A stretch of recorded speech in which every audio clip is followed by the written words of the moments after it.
Hey everyone, and welcome to the recitation on debugging. I'm Kushali, and alongside Romerick, we will be guiding you through this session. Debugging is a very important skill to have and will help you long way in your academic and professional life. And our aim is to help you understand the common challenges and effective strategies for debugging in deep learning. So let's look at the agenda for today. We will talk common debugging scenarios, general coding tips, visualizing image and speech dataset, and debugging with breakpoints. Let's talk about the three most common debugging scenarios you might encounter while working with deep neural networks. First one is confused scenario, which your code runs but the accuracy is terribly low and not improving. This might indicate a logical error or a hyperparameter tuning error. Second is blocked scenario where your code throws an error and you don't understand the lengthy error message.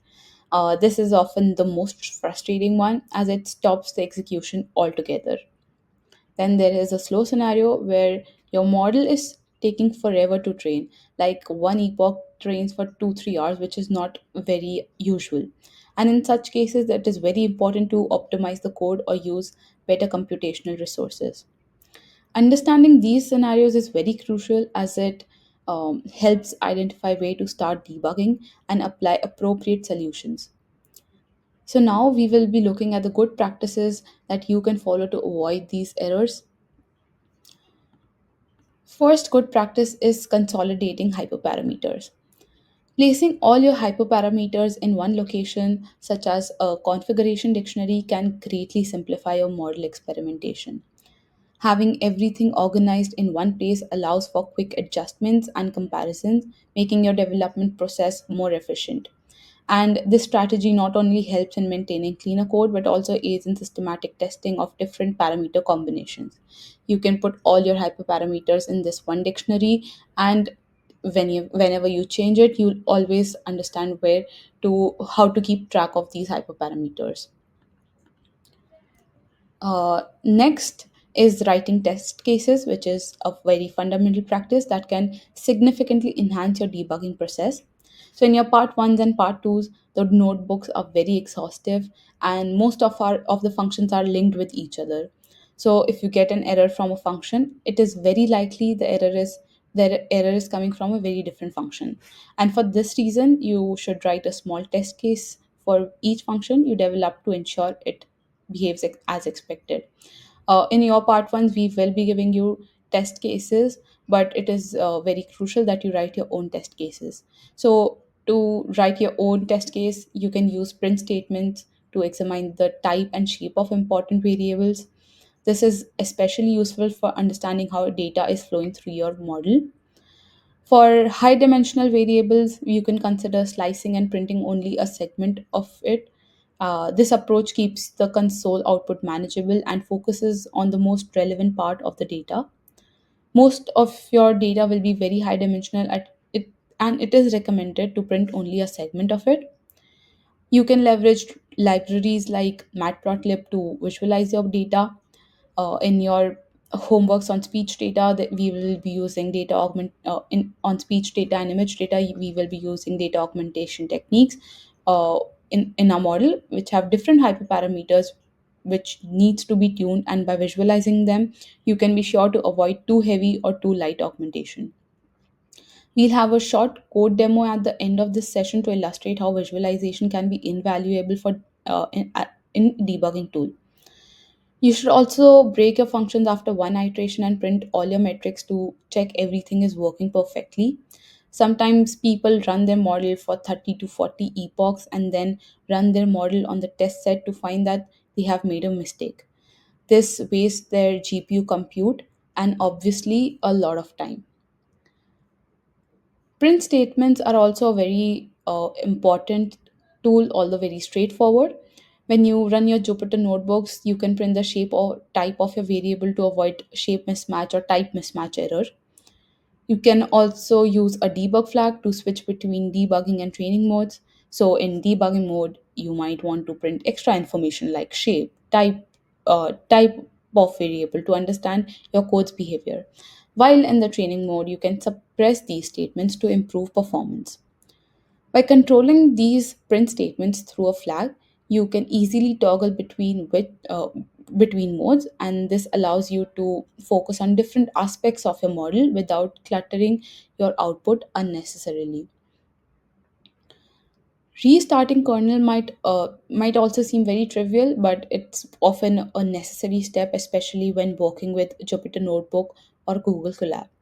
Occasionally, you might run cells out of order or run a cell twice by mistake, and this can lead to unexpected behavior in your code. A simple way to do is restarting the kernel, which ensures that you clear all previous states and start afresh, avoiding any such issues. This step might resolve seemingly complex problems that are actually due to the execution environment rather than the code itself. Now we can look into the visualization of the image and speech dataset with using the exercise notebook. Okay, let's dive into this exercise notebook on visualizing your image and speech dataset.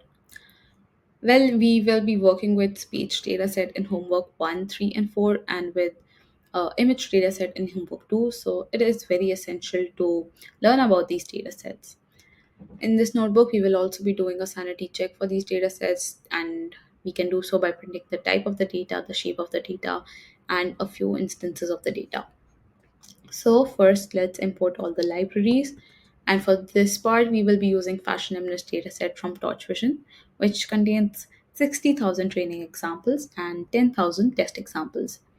And each example comprises of a 28 cross 28 grayscale image, which has a label associated from one of the 10 classes.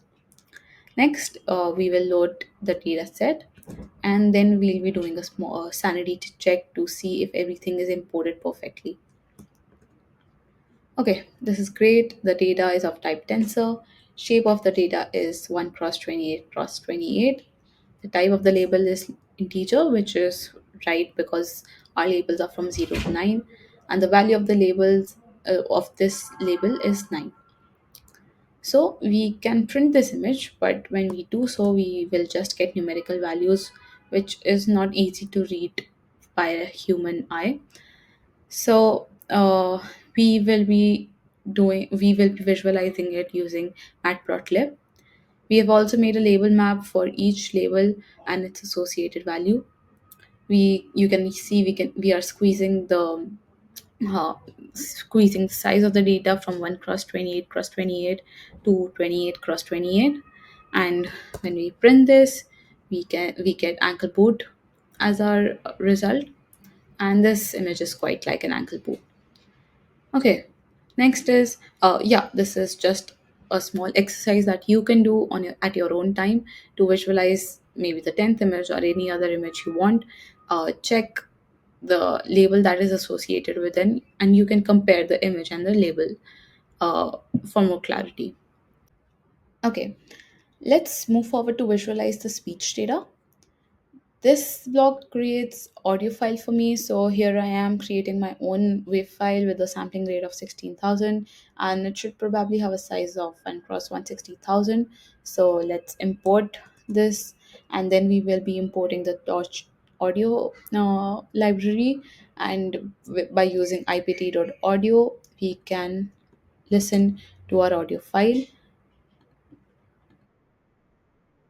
Okay, yeah, so this is just some random noise, so you don't have to worry about it. Next, let's print it. Let's do a sanity check and see what's the shape. And as expected, we are getting a size of 1 cross 160,000 and a sampling rate of 16,000. So we will then generate the MFCC features, and you will learn more about these MFCC features in your homework one. So let's run this cell.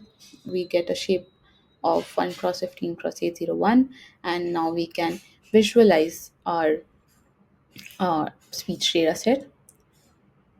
Okay, this is how your speech data set looks. So, as we progress through our assignments, you will be working with a lot of data augmentation on speech data set like time and frequency masking.